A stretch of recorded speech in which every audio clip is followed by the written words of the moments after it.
এদিকে দেখো কলমি শাকগুলো ভাজা হবে।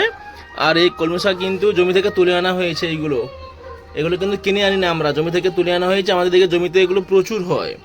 আর এগুলোকে দেখো একটা করে সাজিয়ে নিচ্ছে হাতে, যাতে কুচাতে সুবিধা হয়। কারণ মানে এমনি নিলে অসুবিধা হতো, আর যেহেতু একসঙ্গে নিয়ে নিচ্ছে দেখেছো তো, এতে কিন্তু কুচাতে সুবিধা হয়। তারপরে একবারে নিয়ে, আর অলরেডি কিন্তু এখানে আগে থেকে কুচানো হচ্ছে, আর এটাকে কুচিয়ে নিচ্ছে আস্তে আস্তে করে। খুব ভালো এই শাকগুলো খেতে, প্রচুর ভালো। এগুলো খেলে নাকি চুল ভালো থাকে, চুল ঘন হয় বলে, কিন্তু জানি না আসলে সত্যি কি মিথ্যা। এখানে দেখো এই যে শাকগুলো দিয়ে দিয়েছে কড়াতে, আর এখানে দেখো এই যে মাছ ভাজা হয়ে গেছে, আলু বার করিয়েছে, লঙ্কাগুলো মুলে নিয়েছি যাতে শাকে দেবো শুকনো লঙ্কা। আর এই শাকগুলো কড়াই দিয়ে দিয়েছে। এবার শাকগুলো পরকে পর এবার নুন দিয়ে দিয়েছে, হলুদ দিয়ে দিয়েছে। এবার পরকে পর সিদ্ধ করলে একটু জোরে যাবে, জোরে কমে যাবে।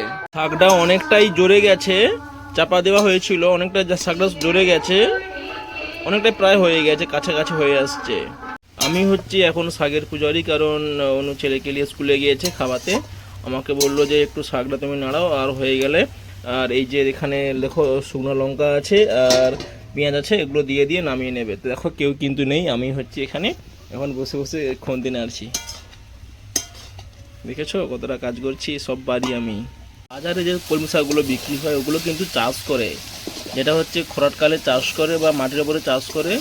আর এগুলো কিন্তু বর্ষাকালে জমির কলমি শাক। এগুলো তো কোনো সারবিহীন, কোনো সার ফার কিছু নেই, জাস্ট বর্ষাতে জমিতে হয়েছে, সেগুলো কিন্তু তুলে আনা হয়েছে। আর এই যে আমরা খাচ্ছি, প্রায় সময় আমরা এগুলো খাই, কারণ আমাদের দিকে জমিতে এগুলো প্রচুর হয়ে থাকে কলমি শাকগুলো। শাকটা কিন্তু হয়ে আসছে। এবারে কিন্তু আমি এই যে পেঁয়াজ ছিল ভাজা, পেঁয়াজটা কিন্তু আমি দিয়ে দেবো। আর এই যে লঙ্কাগুলো ছিল, এই লঙ্কাগুলো কিন্তু আমি ভাজা লঙ্কাগুলো দিয়ে দেবো। দিয়ে আমি এবার, আর এই যে এখনও পেঁয়াজগুলো আছে, এগুলো ভেজে রেখেছিল শাকে দেওয়ার জন্য, সব দিয়ে দিয়েছি। দিয়ে এবারে এটাকে আমি নেড়ে নেব, কারণ শুকনো লঙ্কা ভাজা ছিল আর পেঁয়াজগুলো ভাজা ছিল। শাকে দিয়ে দিলাম, কিন্তু হাতে লঙ্কা লেগে গেছে, হাতটা ভালো করে ধুইতে হবে, নাহলে কিন্তু গুলগুল করবে। প্রায় হওয়ার কাছাকাছি, অনেকটা দেখো কমে গেছে, আর অনেকটাই নরম হয়ে গেছে, প্রায় অনেকটাই হয়ে গেছে। লবণ টবণ শব্দ দেওয়া ছিল, যা যা যাবতীয় আমাকে বলেছে শুকনো লঙ্কা আর পেঁয়াজ দিয়ে নামিয়ে নিতে, তাহলে কমপ্লিট হয়ে যাবে। আর তো এই আমাদের এই শাক, কলমি শাক তোমরা কারা কারা খাও একটু জানিও।